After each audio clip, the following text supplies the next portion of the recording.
Now, brothers and sisters, I want to remind you of the gospel I preached to you, which you received, on which you have taken your stand. By this gospel you are saved, if you hold firmly to the word I preached to you, otherwise you have believed in vain. For what I received I passed on to you as of first importance, that Christ died for our sins, according to the Scriptures, that he was burned, that he was raised on the third day according to the Scriptures, and that he appeared to Cephas and then to the 12. After that he appeared to more than 500 of the brothers and sisters at the same time, most of whom are still living, though some have fallen asleep. Then he appeared to James, then to all the apostles, and last of all he appeared to me also, as to one abnormally born. This is the word of the Lord. Thanks be to God. I have a confession to make. As I came in through the churchyard this morning, I saw this daffodil. I've confessed to the vicar that I picked it. It was just in case I felt a bit sort of hungry during the course of the service. Normally, if you're talking about the resurrection, you might have an egg to eat. But I thought, well, daffodil, just about as good. Quite pleasant, really. Very nice. Yum, yum. Don't try this at home, kids. No one like that. You mustn't eat the stalk. The stalk is poisonous. The top is perfectly good. In fact, it's virtually tasteless. But the point of this is this. If you went home and you told your parents that the man who was up front in church ate a daffodil, they'd say, don't be silly. But if you and your brother went home, and perhaps a sister as well, and said, the man up the front, he ate a daffodil, they'd think, nah, it's just a joke. They've got together. They're having us on. But if you went home with your mum and dad, or better still went home with a few more people as well, or perhaps even went home with 500 people who'd all seen me eat a daffodil, then they'd believe you probably, wouldn't they? And you know, that's what evidence is. Evidence is people talking about what they've seen, heard, or experienced. And so if you go home and say, I saw the man up front eat the daffodil, that would be evidence.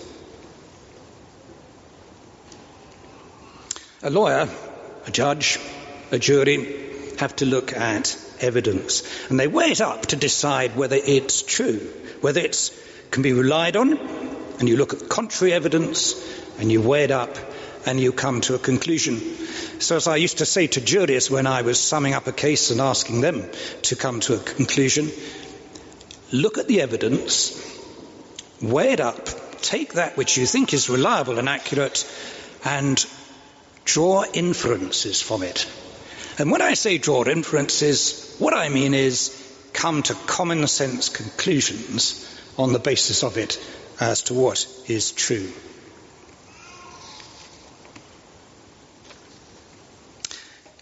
I want to consider today, briefly, the evidence that there was for Jesus rising from the dead. The evidence that's given for us by people who were there at the time and saw and heard, and from whom it was recorded in due course. In my view, within about 30 years, people who were alive at the time of Jesus recorded what those who had seen and heard told them. And in some cases, we have people who were actually there, Matthew and John. Now, the first thing I want you to note is simply this. The rival explanations both agreed on one thing. This was common ground. The first thing is there's no doubt that the tomb was empty. The place in which Jesus was buried, no corpse was there on the Sunday morning. And that's very significant, you see, because both the group that said the resurrection had happened and the people who said it hadn't happened and didn't want Christianity to spread at all agreed on that one fact. The tomb was empty. And what we find is the chief priests and the Pharisees putting out a story that the disciples, the friends of Jesus, had come and stolen the body. And 160 years later, we have the record of a debate between a Christian and a Jewish person. And that Jewish person is still putting out the same story.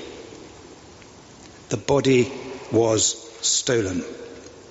And Matthew tells us that the chief priest had put out that story, and at the time he was writing, probably 30 years later or so, that was still the story that was being told. So everybody who was in a position to know agreed the tomb was empty. You can forget any other explanation that anybody has put forward since. Jesus hadn't died, or everybody had a mass hallucination. The body was still in the tomb. If the body had still been in the tomb, the Jewish authorities would have produced it straight away, squashed the story straight away. The idea that he wasn't dead was just laughable. A Roman execution squad who were expert at putting people to death. They knew he was dead. They'd killed him. And in fact, Pilate, the governor, called the officer to inquire, to make sure he was dead before the body could be released to two followers who wanted to put him into a tomb.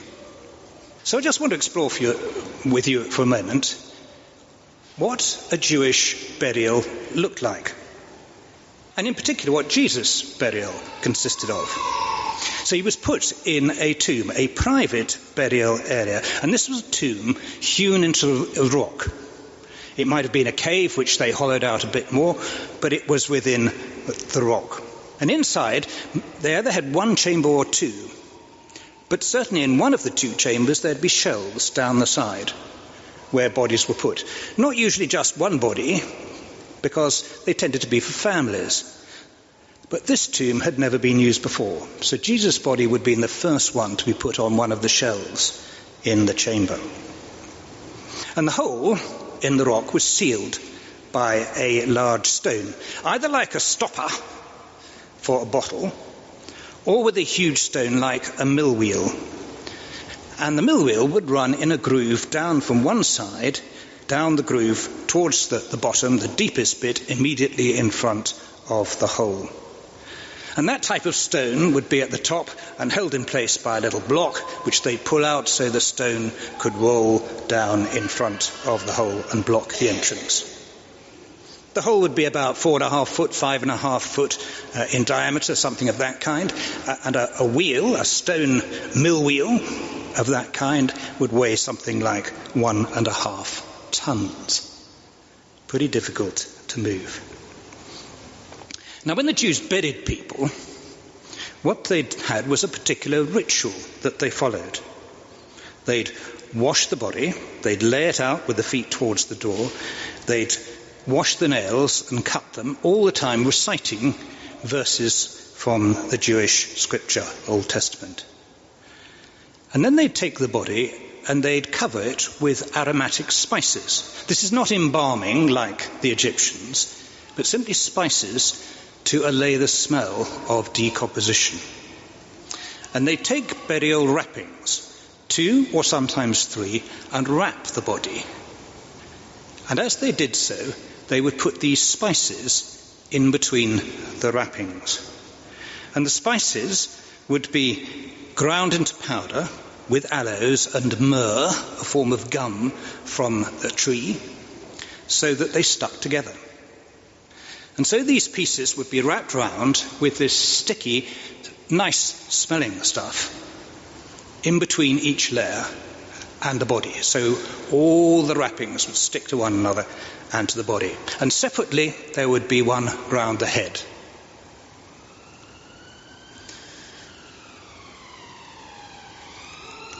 the guard. I wonder if you've ever thought about this. The guard. The chief priest went and asked Pilate for a guard, and he said they could have one. A guard to be placed over the tomb in case anybody came to steal the body. I wonder if you know about a standard Roman guard. Usually consisted of something between 4 and 16 men, each trained to protect the piece of ground around them for 6 feet. And it was said that a guard of 16 could hold 30 square yards against a battalion. That's something like 300 people. These are professional soldiers.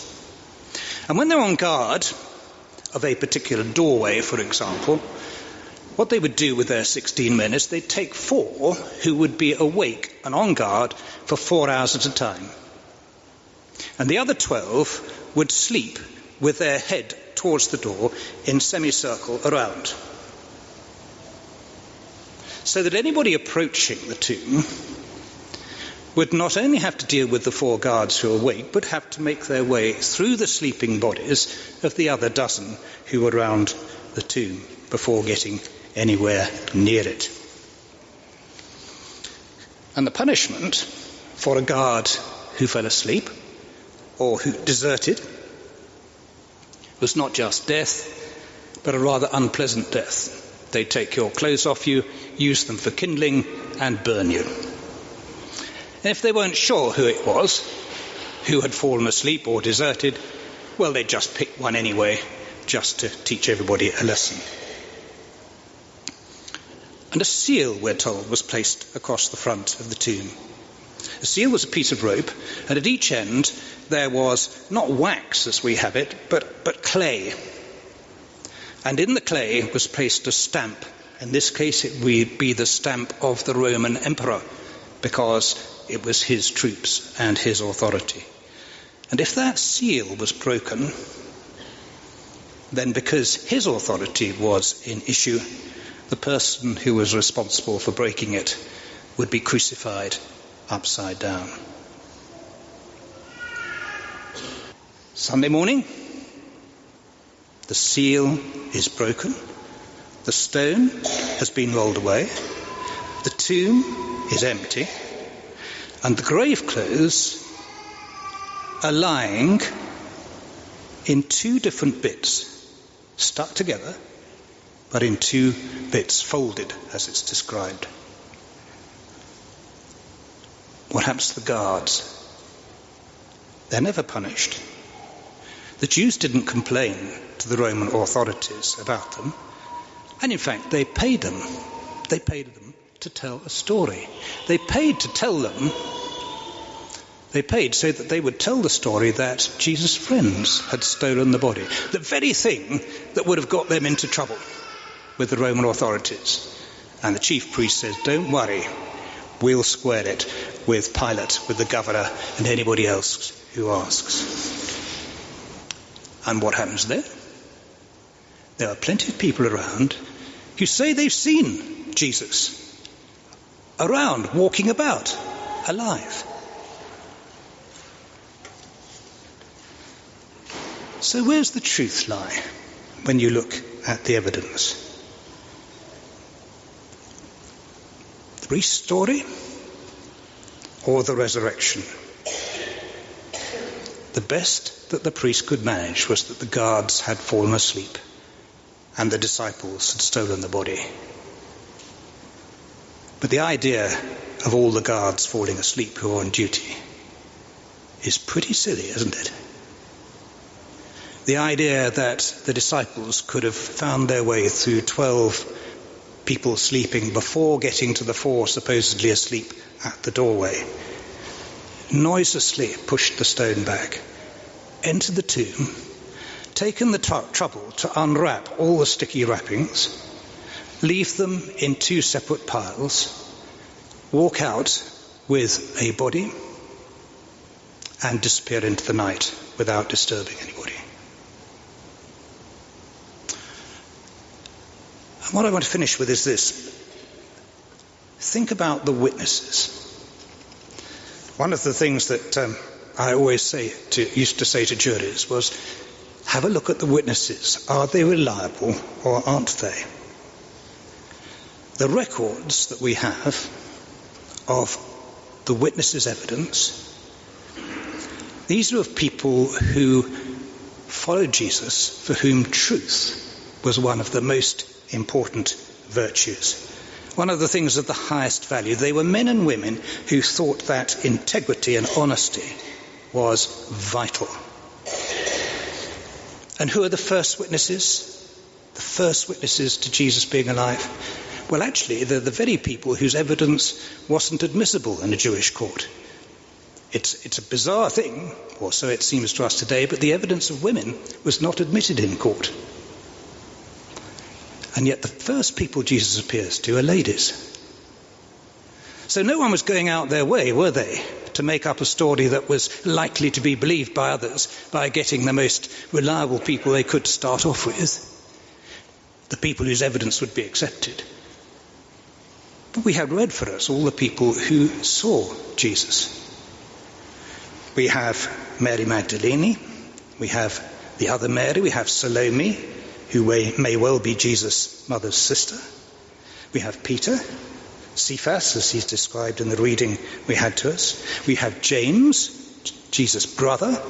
We have 2 on the road to Emmaus. We have 10 disciples together. Then we have all 11. Thomas being there, the one who doubted from the start. A group of people in Galilee, 500 at a time. Are they all fabricating? Are they all telling lies? Now, none of these people were expecting it. Most of them initially wouldn't believe what the women had said. And Thomas was the ultimate skeptic. But he ultimately came to believe. Here was Jesus, recognizably Jesus, but not quite the same. Because some of them had a problem identifying him, didn't they? But they knew it was him. After dying and rising again, he looked a bit different, perhaps. But he ate, he drank, he made a barbecue on the beach. You could touch him, you could put your hands and see the places where the nails had been. And yet he was different, because he could go into a room with a locked door, through the walls, through the door, whatever it may be. His body was different, the sort of body that you and I will doubtless have when we rise from the dead in due course.